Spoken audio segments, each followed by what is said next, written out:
新年就整一個好啱一家人一齊食嘅團圓鹹湯圓啦！冬菇用350ml水浸軟，冬菇水留起備用。再將冬菇切條，白蘿蔔去皮，切條，黃菜、芫茜、芹菜切細件。喺鍋中加入1500ml嘅水，同埋頭先留起嘅冬菇水，開大火煲滾。水滾之後就可以加入雞殼，大火煲10分鐘，直至到氣閥門跳動，就可以轉細火煲30分鐘。豬肉切幼條，落生抽、酒、生粉，醃15分鐘備用。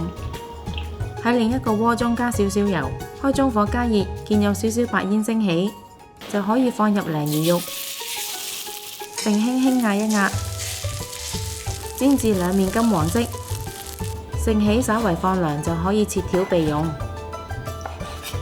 喺鍋中加油，開中火加熱，放入冬菇絲、櫻花蝦米、豬肉絲、白蘿蔔條、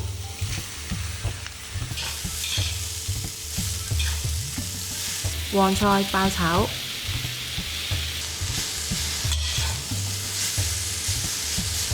喺雞湯煲中先夾起雞殼，再將雞湯加入鍋中，覆蓋所有嘅食材。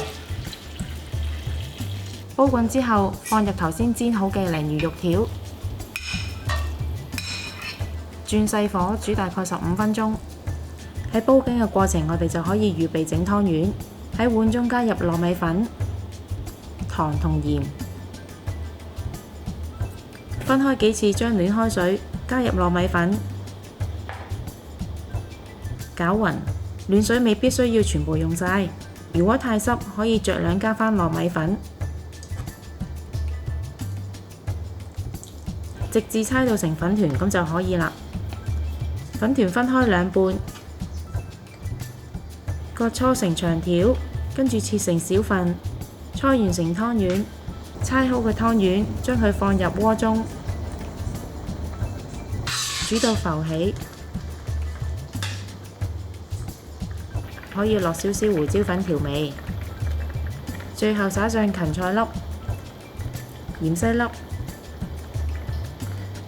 就可以趁熱一家人享用啦。